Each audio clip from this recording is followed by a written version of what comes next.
Ouais, bon, voilà, ça commence bien.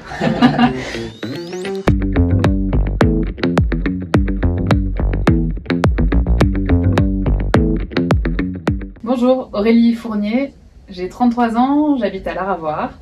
Je suis une citoyenne impliquée, je ne suis pas élue et je suis médiatrice culturelle de profession. Je me présente en tant que titulaire sur le canton de Laravoir, donc ce canton qui a 5 communes, Barberat, Laravoir, Challes-les-Eaux, Saint-Baldoff et Saint-Joire. Ma remplaçante pour ces élections départementales, c'est Fabienne Pacou-Dimorizon. Elle a 47 ans, elle est maman de 4 enfants, et elle est secrétaire comptable dans une petite entreprise familiale à Saint-Joire-Prieuré, et elle est également adjointe déléguée aux affaires sociales sur la commune de Saint-Baldoff. Donc bonjour, Arthur Boisneveu, moi j'ai 27 ans, je travaille à la préfecture de la Haute-Savoie comme contrôleur de gestion, et puis j'ai la chance depuis un an d'être le maire de la commune de Barberat, donc qui fait partie des 5 communes. Je suis à l'initiative du rassemblement de la gauche et des écologistes sur le département de la Savoie, et c'est à ce titre-là que plein de personnes m'ont sollicité pour être candidat titulaire aux côtés d'Aurélie.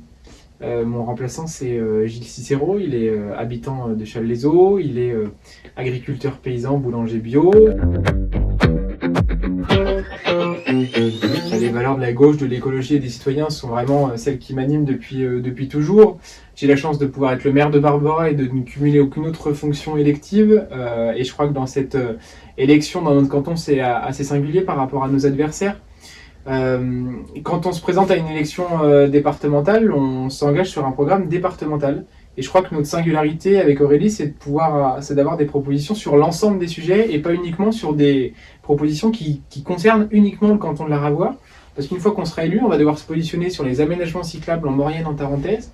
On va devoir se positionner sur le grand schéma agricole du département. On va devoir savoir si on réoriente les politiques mobilité des stations vers les mobilités du quotidien. Et là-dessus, il faudra qu'on ait des forces de conviction. Et c'est la raison pour laquelle je crois avoir cette capacité avec Aurélie à faire bouger les choses au niveau départemental, en plus de développer et de soutenir les initiatives du canton qui iront dans le bon sens. Alors pour ma part, donc moi je ne suis pas élue, mais par contre j'avais approché la sphère politique l'an passé, j'avais participé à la liste Coexistons à Laravoir, qui était une liste vraiment avec des dimensions écologiques, démocratiques et solidaires.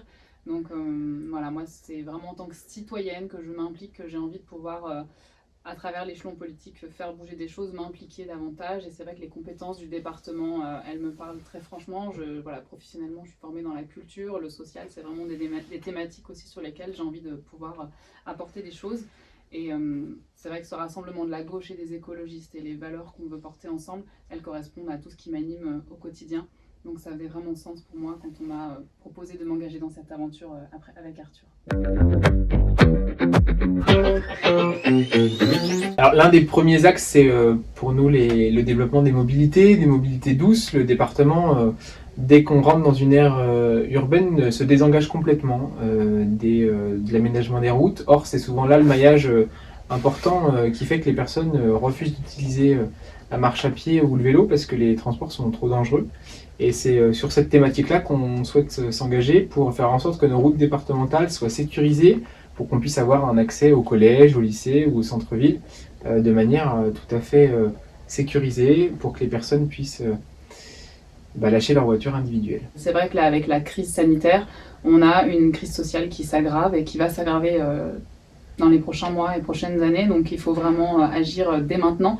Et le conseil départemental en a les moyens. Et donc c'est vraiment nous ce qu'on veut mettre en place, c'est pouvoir valoriser les métiers de ce secteur, revaloriser les métiers, soutenir les formations et donc vraiment accompagner les Savoyards à tout âge, que ce soit pour les plus jeunes avec la petite enfance et puis jusqu'aux plus âgés avec le soutien aux EHPAD et aussi aux accompagnants, et donc favoriser le maintien à domicile pour ceux qui le souhaitent et ceux qui le peuvent. Donc vraiment sur tous les âges de la vie, le département se doit d'intervenir et nous on veut vraiment travailler à tous les échelons, et donc aussi la jeunesse. On envisage un plan un peu sur le modèle du RSA pour les 16-25 ans, pour leur permettre de démarrer, à tous ces jeunes, de démarrer dans la vie active d'un même pied d'égalité. Le troisième volet, c'est la transition écologique et puis l'agriculture. La Savoie, elle est riche de sa diversité et de son modèle touristique, mais qui est aussi l'une de ses faiblesses, c'est-à-dire qu'on a très souvent des bouchons, de la pollution quand les touristes viennent, et il faut qu'on repense ce modèle écologique, ce modèle touristique. pour qu'on fasse en sorte que le modèle touristique soit tourné vers les habitants et dans le respect de la nature et de l'environnement. On doit aussi respecter l'agriculture. C'est bien beau de parler toujours des circuits courts, mais quand on ne met pas en œuvre les moyens pour que les agriculteurs puissent conserver leurs terres, qu'on ne valorise pas les métiers agricoles et qu'on n'aide pas les agriculteurs à s'implanter en agriculture biologique, par exemple, en leur donnant un revenu qui pourrait être sur le modèle du revenu universel, on ne favorise pas l'implantation de nouveaux agriculteurs. Donc c'est aussi là-dessus qu'il faut qu'on joue. Le département a à sa charge les repas dans les cantines des collèges, et il faudra qu'on avance là-dessus pour que la nourriture qui est proposée aux enfants soit de qualité, si possible bio, et le plus possible locale. Ça, c'est un vrai enjeu. Sur la culture ? Ouais, sur la culture et puis aussi tout le secteur associatif et sportif. On a sur notre canton un vrai dynamisme culturel et associatif. On a plusieurs clubs sportifs. Ces derniers mois, du coup, tout a été mis au ralenti, voire complètement en veille, et il va falloir qu'on accompagne vraiment toutes ces associations et ces structures pour qu'elles se relancent et qu'on puisse à nouveau faire vivre tout ce vivier d'associations et de pratiques culturelles, sportives, voilà, que tout le monde, les petits et même les adultes, puissent reprendre des activités et que ces clubs et associations en revivent.